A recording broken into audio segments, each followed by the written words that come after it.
अस्सलाम वालेकुम। मैं हूं आबद अब्बास भुट्टा और आप देख रहे हैं मेरा यूट्यूब चैनल। नाजरीन, पिछले व्लॉग में हमने बात की थी कि जो सुप्रीम कोर्ट है वो जो गुजरा हुआ कल है उसमें 11 बजे जो है वो फैसला सुनाने जा रही है।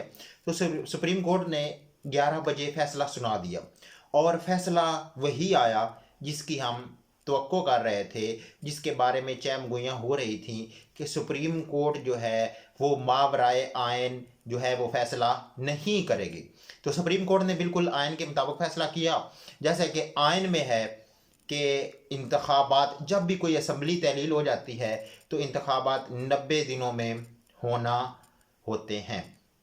तो सुप्रीम कोर्ट ने आयन के मुताबिक इंतखाबात का ऐलान जो है वो 90 दिनों में कर दिया और आयन के मुताबिक जो इलेक्शन डेट है वो जिसकी ज़िम्मेदारी है उसके ज़िम्मे लगा दिया गया। अब अगर हम पंजाब की बात करें तो पंजाब में सदर आरफ अलवी साहब ने जो है वो इलेक्शन की डेट दे दी थी। 9 अप्रैल इलेक्शन की डेट थी। अब 9 अप्रैल को रमज़ानुल मुबारक भी है, रोज़े होंगे उस वक़्त, ठीक है। तो अब क्या 9 अप्रैल को वाकई ही पंजाब में इंतखाबात होने जा रहे हैं? क्या 9 अप्रैल को इंतखाबात मुमकिन हो सकते हैं? इसके बारे में हम बाद में बात करते हैं। हम बात करते हैं खैबर पख्तूनख्वा के हवाले से। खैबर पख्तूनख्वा में जो है गवर्नर को कह दिया गया, सुप्रीम कोर्ट ने आर्डर जारी कर दिया है कि जो खैबर पख्तूनख्वा के गवर्नर हैं वो इलेक्शन की तारीख दें।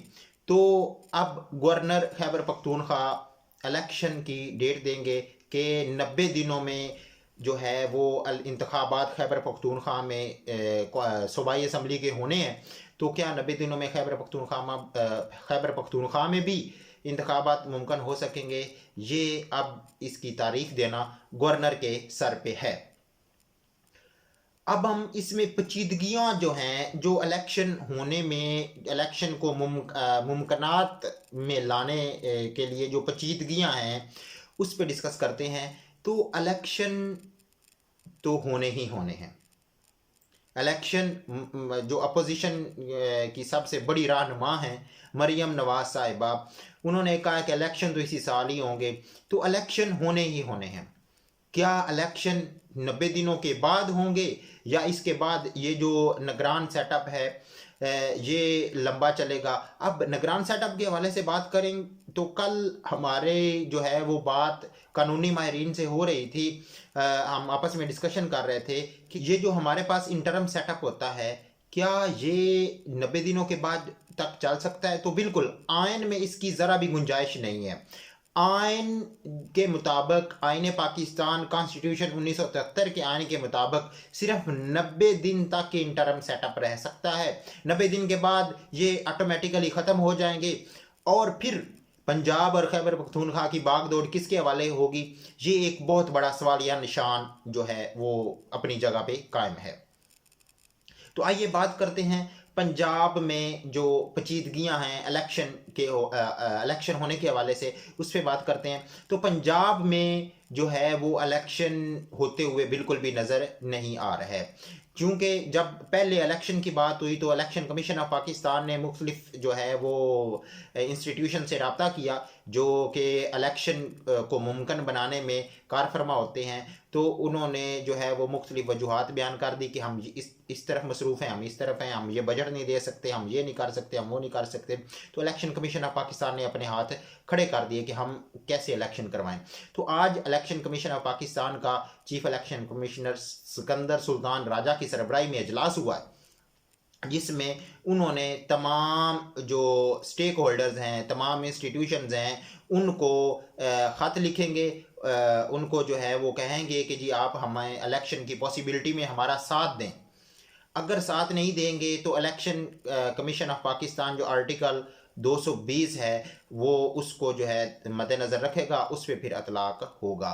तो आइए देखते हैं क्या इलेक्शन कमीशन आर्टिकल 220 के तहत इंतखाबात कराने में कामयाब हो सकता है या नहीं हो सकता। ये तो आने वाला वक्त ही बताएगा। उसके बाद अगर इलेक्शन कमीशन ऑफ पाकिस्तान और तमाम स्टेक होल्डर्स जिन्होंने इलेक्शन जो है उनको मुमकिन करना है पंजाब और खैबर पख्तूनख्वा में, क्या वो इलेक्शन को मुमकिन कर सकेंगे? तो वो बिल्कुल इलेक्शन को मुमकिन करने की हर मुमकिन कोशिश करेंगे। लेकिन अगर वो इलेक्शन कराने में कामयाब नहीं होते, वो इलेक्शन को जो है 90 दिनों में कराने में मतलब कि नहीं करवा सकते, तो फिर सुप्रीम कोर्ट में ये फिर मामला जाएगा, फिर एक आइनी बहरान होगा, फिर जैसे जो इन कंडेम्प्ट ऑफ कोर्ट है वो होगी। तो 90 दिनों में इंतखाबात जो हैं वो कराने में अगर वो हर मुमकिन कोशिश तो अपनी करेंगे, लेकिन अगर वो नहीं करवा सकेंगे तो फिर अदालत में जो है मुख्तलिफ स्टेक होल्डर्स जाएंगे, जी आपने कहा था तो ये तो कंडेम्प्ट ऑफ कोर्ट हो गया, अब इन्हें बुलाएं, इन पे जो है वो इन्होंने कंडेम्प्ट ऑफ कोर्ट कर दिया है। तो पहले भी तारीख में ऐसा होता हुआ नज़र आया है बहुत से वज़राए आज़म को, जैसा कि हमारे पास बहुत बड़ी मिसाल सैयद यूसुफ रज़ा गिलानी साहब की है, उन्हें कंडेम्प्ट ऑफ कोर्ट में जो है वो घर भेज दिया गया था। तो क्या ऐसे जो है वाक़यात रूनमा होते हुए नज़र आ रहे हैं? तो ये तो हमें मुस्तकबिल करीब में ही पता चल जाएगा कि जी ऐसे वाक़यात होने हैं या नहीं होने। सिर्फ एक माह तकरीबन 35 या 36 डेज़ की बात है, उसके बाद जो है वो पता चल जाना है कि ऐसा हो सकेगा कि नहीं हो सकेगा। तो इलेक्शन कमीशन ने सुप्रीम कोर्ट का आर्डर आने के बाद दिलचस्पी दिखा दी है। अब इसमें जो हैं वो जो कानूनी पेचीदगियाँ हमें नज़र आई हैं, कानूनी पेचीदगियाँ हमें ये नज़र आई हैं कि जी जो आज़म नज़ीर ताडर साहब हमारे वज़ीर कानून हैं, उन्होंने सुप्रीम कोर्ट का फैसला आते ही जो है वो प्रेस कॉन्फ्रेंस कर दी। अब उस प्रेस कॉन्फ्रेंस में उनका कहना था कि जी ये तो 3-4 का फैसला है। अब चूंकि सुप्रीम कोर्ट ऑफ पाकिस्तान के जो आर्डर है उसमें वाज़ेह तौर पे लिखा है कि 3-2 का फैसला है। 3-2 मतलब कि 3 जजेस ने कहा है कि जी आप इलेक्शन करवाएं, 90 दिन में होना चाहिए। दो जजेस ने इख्तिलाफी नोट लिखा है। अब इस बेंच से जो 2 जजेस पहले मुस्तशना हुए थे, वो साइड पे हुए थे कि जी हम जो ये सुप्रीम कोर्ट को नहीं सुनना चाहिए, ये ज़ेर इल्तवा केस है लाहौर हाई कोर्ट में, इस्लामाबाद हाई कोर्ट में ज़ेर इल्तवा केस है, अभी इस पे वहाँ पे सुनवाई हो रही है तो हमें नहीं सुनना चाहिए, वो बेंच से अलग हो गए थे। अब ये जो आज़म नज़ीर ताडर साहब कह रहे हैं ये बिल्कुल गैर मुबम सी बात है, इसमें कोई शक शुबा है नहीं। सुप्रीम कोर्ट ऑफ पाकिस्तान के चीफ जस्टिस ऑफ पाकिस्तान ने जो आर्डर जारी किया है वो 3-2 में वाज़े लिखा है। अब ये 3-7 वाली तो बात बिल्कुल भी नहीं बनेगी। ये जो PDM का बयानिया है इसे ज़बरदस्त कर दिया जाएगा। और फिर एक दफ़ा मैं कह रहा हूँ कि इलेक्शन कमीशन इस बात को जो है वो बिल्कुल लाइट नहीं लेगा, वो इलेक्शन करवाने की तरफ जाएगा। अब क्या तमाम जो स्टेक होल्डर्स हैं, जो तमाम इलेक्शन को मुकम्मल करने के लिए जो तमाम इंस्टीट्यूशंस हैं, क्या वो इस बात पे मुत्फिक होंगे कि नहीं होंगे, ये आने वाला वक्त ही हमें बताएगा।